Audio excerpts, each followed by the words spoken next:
je vais vous parler du rapport entre trois choses qui sont le mal, l'Église et le monde. Il y a trois manières de considérer le rapport, je crois. La première qui considère que l'Église est sans péché et que puisqu'elle est tirée du monde, elle est sauvée du mal. Personne aujourd'hui, j'espère, ne défend cette idée. Une deuxième vision qui considère que le mal est possible, présent, mais de manière marginale, accidentelle, comme une erreur de parcours. En somme, l'Église, c'est toujours un peu mieux que le monde, toujours un peu plus vrai, un peu plus sain et un peu plus propre.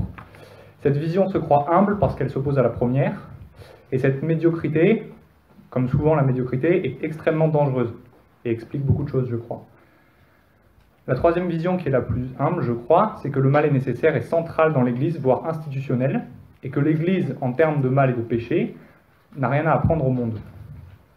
Vraiment rien. Je ne dis rien de choquant en disant cela. Considérez la manière dont on présente la sainteté, être pécheur de manière centrale, et le savoir, c'est cela être humble, et c'est cela être saint. C'est d'ailleurs cette humilité qui sauve, puisqu'elle évite de s'aveugler dans une spirale de péché. C'est comme la maladie. Tous nous tombons malades, la différence est faite entre ceux qui s'en rendent compte et qui se guérissent, qui prennent la mesure, et ceux qui pensent ne pas pouvoir être malades et qui meurent. Nous avons été malades, je crois, et nous n'avons pas pris cela au sérieux. Pourquoi ? Parce que nous ne considérons pas que l'Église puisse être malade, en tout cas pas de manière autre que marginale ou accidentelle, et surtout pas de manière institutionnelle.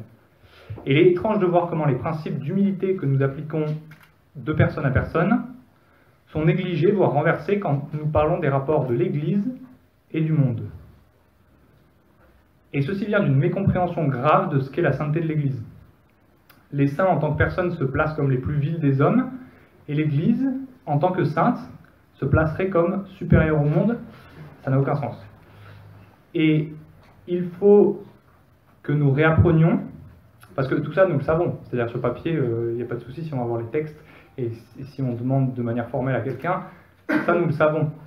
Mais je doute que ça soit dans nos esprits, et je pense qu'il est nécessaire que nous réapprenions l'humilité, non pas de personne à personne, mais de l'Église vis-à-vis du monde, ce qui va être beaucoup plus douloureux pour notre orgueil, et beaucoup plus long, mais c'est une voie de salut.